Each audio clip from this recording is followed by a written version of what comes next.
Veamos las preguntas de la primera parte de esta semana. Pregunta número 1. En relación a las características de la literatura de la emancipación, marque la alternativa correcta. Se impone un sentimiento de unidad americana sobre lo nacional. B. Se rechaza la incorporación del indígena a la sociedad. C. Fruto del neoclasicismo, se celebra a los dioses grecolatinos. D. Se exalta a los intelectuales como guías de la sociedad colonial. E. Se exige la reivindicación del indio frente a la explotación criolla. Veamos. La época de la emancipación es todavía la época colonial, ciertamente, pero la última etapa. Los intelectuales no son los guías de una sociedad colonial, sino de una sociedad que busca ser libre e independiente. Por eso descartamos la D, por ejemplo.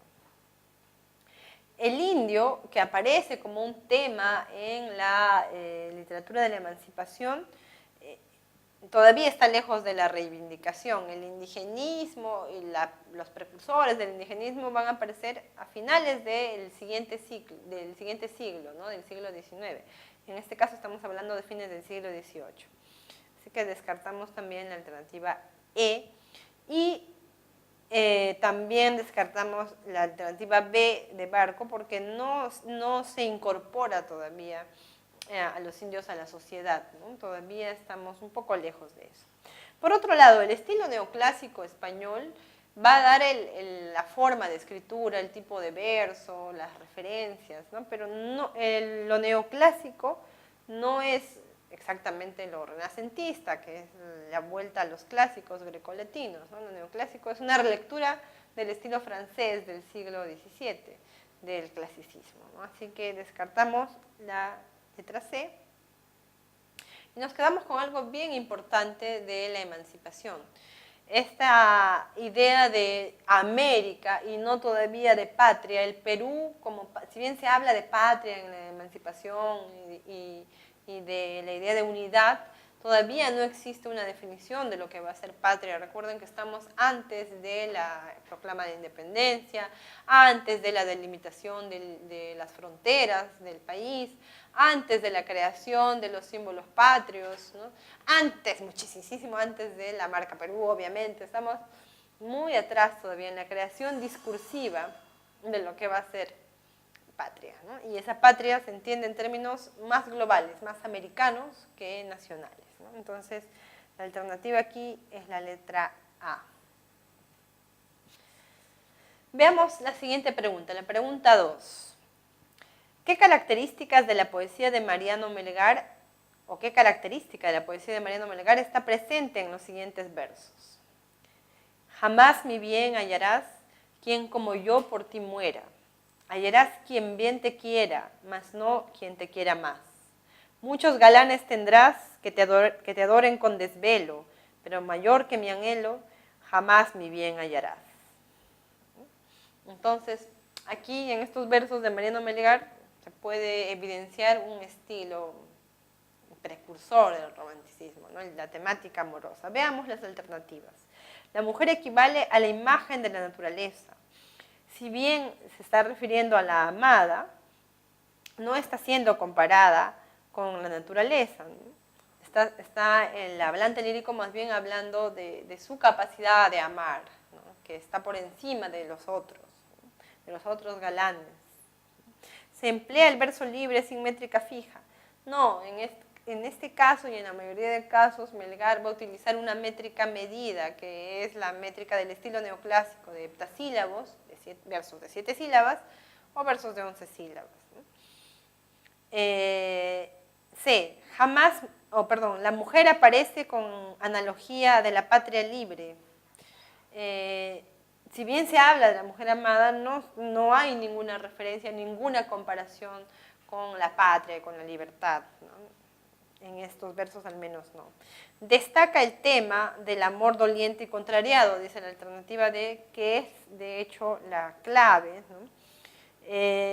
Porque nos está hablando si bien de la persona amada, pero de una persona amada que ya no está con él, ¿no? Por eso, en un tono quejumbroso, le dice, ¿no?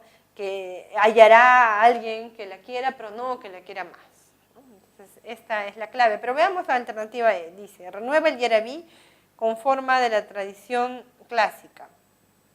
Lo que Melgar va a hacer es renovar el yarabí, sí, pero no con la tradición clásica, sino con la tradición neoclásica y con el tema del jarawi, ¿no? Esa mezcla de jarawi, de lírica popular y lírica culta, ¿no? Es el gran aporte de Mariano Melgar. Entonces, aquí la alternativa es la letra D de dado. Y sobre el costumbrismo veremos dos preguntas. La pregunta 5 es un fragmento del artículo de costumbres, Un viaje, de Felipe Pardo y Aliaga. Veamos qué dice. Este niño Goyito, que en cualquier otra parte sería un don Gregorión de buen tamaño, ha estado recibiendo por 3 años enteros cartas de Chile, en que le avisan que es forzoso que se transporte a aquel país a arreglar ciertos negocios. La noticia corrió por toda la parentela, dio conversación y quehaceres a todos los criados, afanes y devociones a todos los conventos, y convirtió la casa en una liorna. Busca costureras por aquí, sastre por allá, fondista por acullá. El padre Florencio de San Pedro corrió con los sorbetes y se encargaron a distintos manufactores y comisionados sustancias de gallina, botiquín, vinagre de los 4 ladrones para el mareo, camisas a centenares, capingo, don Gregorio llamaba capingo a lo que llamamos capote, chaqueta y pantalón para los días templados, chaquetas y pantalones para los días calurosos. En suma, la expedición de Bonaparte a Egipto no tuvo más preparativos.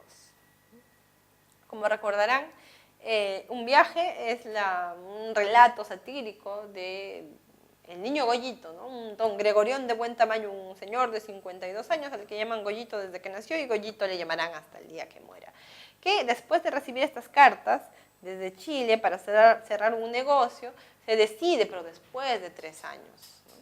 Para preparar un viaje de 2 meses, se demora medio año, pero ¿medio año en qué? ¿No? En lo que describe el fragmento, en pedir consejo al cura, en preparar las cosas para su viaje, que la ropa para los días de viento, para los días de calor, en una serie de gollerías, ¿no?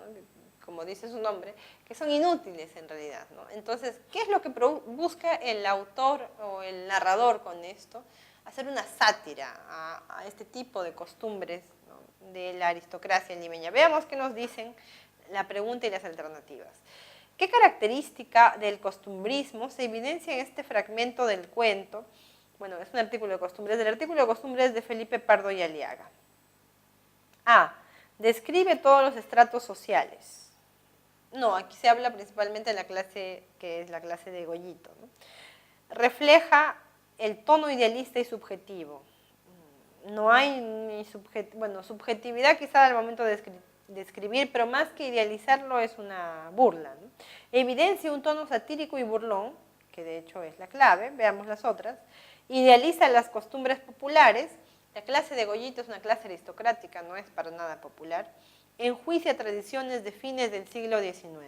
Sí es cierto que el autor hace un juicio de valor sobre las costumbres, pero estas costumbres son de inicios del siglo XIX, no de fines del siglo XIX. Por lo tanto, la clave es la letra C.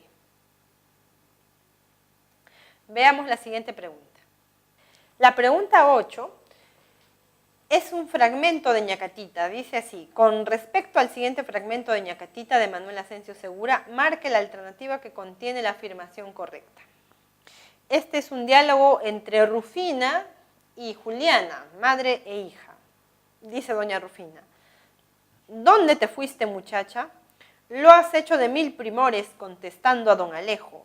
Y Juliana responde: si no me dijese amores, no le mostrara entrecejo.